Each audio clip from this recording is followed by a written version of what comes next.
শরণাগত দীনাথ পরিত্রাণং পরায়ণী সর্বসাতে হরে দেবী মা শারদে দেবী নমস্তুতে। জয় মা শারଳା। আজিକାର নীতিବାଣୀ ଆରମ୍ଭ କରିବା ପୂର୍ବରୁ ମୋର ପରିଚୟ ଉପରେ ଜାଣି ରଖିଥାନ୍ତୁ। ମୁଁ ହେଉଛି ଜଣେ ସାଧାରଣ ଫିଲୋସଫର ପ୍ରବଚକ ସୁରେଶ ମାହାଳି। କେବଳ ଏ ସମାଜର ମଙ୍ଗଳ ପାଇଁ ଆମେ ଏ ନୀତିବାଣୀକୁ ସେୟାର କରୁଛୁ। ଆପଣମାନଙ୍କୁ ଯଦି ମୋ ନୀତିବାଣୀ ଭଲ ଲାଗୁଥିବ ଆପଣମାନେ ଗୋଟେ ଲାଇକ୍ କରି ସବସ୍କ୍ରାଇବ୍ କରିଦିଅନ୍ତୁ। ଅନ୍ୟମାନଙ୍କୁ ସେୟାର କଲେ ଏ ସମାଜର ଏ ମଙ୍ଗଳ ହେବ। ଆସନ୍ତୁ ନୀତିବାଣୀ ଆରମ୍ଭ କରିବା ପୂର୍ବରୁ ସୁନ୍ଦର କଥାଟିଏ। ଆପଣମାନେ ଅନେକ ସ୍ୱପ୍ନ ଦେଖନ୍ତି। କେଉଁ ସ୍ୱପ୍ନ ଶୁଭ ହୋଇଥାଏ ତ କେଉଁ ସ୍ୱପ୍ନ ଅଶୁଭ ବି ହୋଇଥାଏ। କିନ୍ତୁ ମନେ ରଖିଥାନ୍ତୁ, ଆପଣ ସ୍ୱପ୍ନରେ ଦେଖୁଛନ୍ତି ସାପ ଆପଣଙ୍କୁ ଇଏ ଗୋଡ଼ଉଛି।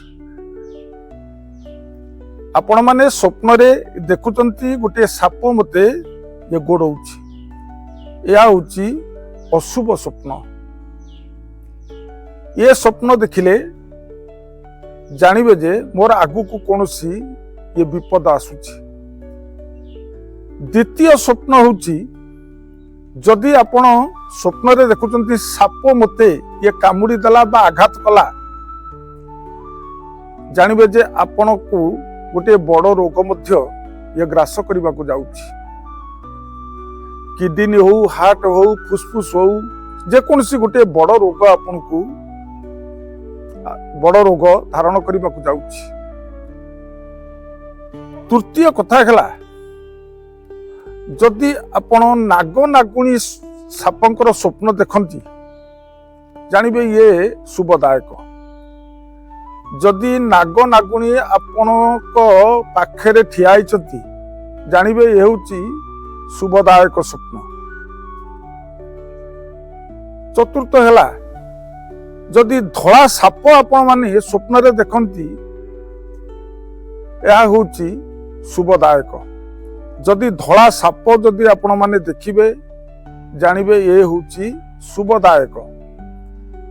ମନ୍ଦିରକୁ ଯାଇଛନ୍ତି, ସେଠାରେ ସାପ ଦେଖିଲେ ଆପଣ ସ୍ୱପ୍ନରେ ଦେଖୁଛନ୍ତି ମୁଁ ମନ୍ଦିର ଯାଇଛି, ସେଠି ମନ୍ଦିର ପାଖରେ ଗୋଟେ ସାପକୁ ଦେଖିଲି। ଏ ସ୍ୱପ୍ନ ଯଦି ଦେଖନ୍ତି ଏ ସ୍ୱପ୍ନ ହେଉଛି ଆପଣଙ୍କ ପାଇଁ ଅତ୍ୟନ୍ତ ଶୁଭଦାୟକ ସ୍ୱପ୍ନ। ତେଣୁ ଏଇ ଥିଲା ମୋର ନୀତିବାଣୀର ଏ ନିର୍ଯାସ କଥା।